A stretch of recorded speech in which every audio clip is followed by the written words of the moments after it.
মানুষ যখন কাউকে ভালোবাসতে পছন্দ করে এর ৪ টা কারণ হয়। এগুলোতে আরবিতে একসাথে বলা হয় জামাল, কামাল, নাওয়াল, কারামা। জামাল কি? সৌন্দর্য। সৌন্দর্যের কারণে যদি আপনি কাউকে ভালোবাসতে চান, তাহলে সবচেয়ে বেশি অগ্রাধিকার পাওয়ার যোগ্য রাসূল আকরাম সাল্লাল্লাহু আলাইহি ওয়াসাল্লাম। কেন? হাসান ইবনে সাবিত রাদিয়াল্লাহু আনহু তিনি এক কবিতার মধ্যে বলেছেন, "ওয়া আহসানু মিনকা লাম তারা কাত্তু আইনি, ওয়া আজমালু মিনকা লাম তালিদ النساء, খুলিকতা মুবাররাআন মিন কুল্লি আইবিন, কাআন্নাকা ক্বাদ খুলিকতা কামা তাশাউ।" তো আহসানু মিনকা লাম তারা কাত্তু আইনি, আপনার মতো সুন্দর কোন মানব আমার চোখ কোনদিন দেখেনি। ওয়া আজমালু মিনকা লাম তালিদ النساء, আপনার চেয়ে সুন্দর কোন বাচ্চাকে পৃথিবীর কোন নারী জন্ম দেয়নি। খুলিকতা মুবাররাআন মিন কুল্লি আইবিন, কাআন্নাকা ক্বাদ খুলিকতা কামা তাশাউ। দোষ ত্রুটি মুক্ত অবস্থা আপনাকে এমনভাবে সৃষ্টি করা হয়েছে, এমন যেন আপনি যেমন চান তেমনি ভাবে আপনাকে সৃষ্টি করা হয়েছে। যদি সৌন্দর্যের কারণে কাউকে ভালোবাসতে হয়, সবচেয়ে বেশি অগ্রাধিকার পাবে রাসূল আকরাম সাল্লাল্লাহু আলাইহি ওয়াসাল্লাম। এরপরে যদি যোগ্যতার কথা বলি, তাহলে রাসূলের চেয়ে আর যোগ্য বেশি কে ছিল? কবি তো বলেছেন, "বালাগাল উলা বিকামালিহি, কাশাফাদ দুজা বিজামালিহি, হাসুনাত জামিউ ফিসালিহি, সাল্লু আলাইহি ওয়া আলিহি।" জামাল, কামাল, নওয়াল। নওয়ালের অর্থ হচ্ছে ইহসান।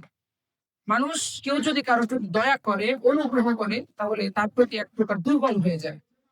দেখেন, আমরা যখন জাহান্নামের একেবারেই দ্বার প্রান্তে ছিলাম, আল্লাহ তাআলা কোরআনে পাকের মধ্যে বলেন যে, "ওয়া কুনতুম আলা শাফা হুফরাতিন মিনান নার ফাআনকাযাকুম মিনহা।" জাহান্নামের একেবারেই দ্বার প্রান্তে যখন আমরা ছিলাম, ওই মুহূর্তে আল্লাহ তাআলা এই মুহাম্মদ সাল্লাল্লাহু আলাইহি ওয়াসাল্লামের মাধ্যমে আমাদেরকে এই জাহান্নাম থেকে মুক্তি দিয়েছেন। তাহলে যদি কাউকে ইহসানের কারণে, দয়ার কারণে মহাব্বত করতে হয়, সবচেয়ে বেশি অগ্রাধিকার পাবে মুহাম্মদ সাল্লাল্লাহু আলাইহি ওয়াসাল্লাম। সর্বশেষ যে কারণটি মহাব্বতের, সেটা হচ্ছে করাবাত, আত্মীয়তা।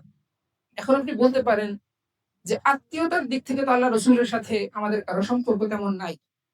আমরা বলতে পারি যে আত্মীয়তার বা রক্তের কোনো সম্পর্ক নাই।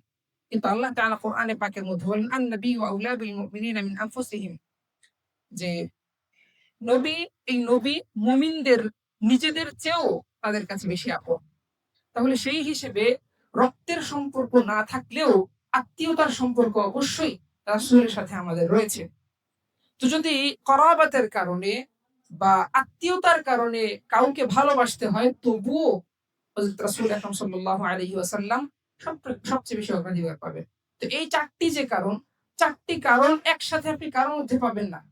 খুব কম পাবেন বা পাওয়া অসম্ভব। কিন্তু আল্লাহ রাসূল সাল্লাল্লাহু আলাইহি ওয়াসাল্লাম এমন একজন ব্যক্তিত্ব ছিলেন, যার মধ্যে এই ৪ টা গুণই ছিল। তাহলে সবচেয়ে বেশি মহাব্বত পাওয়ার অগ্রাধিকার কে পাবে? মুহাম্মদ সাল্লাল্লাহু আলাইহি ওয়াসাল্লাম।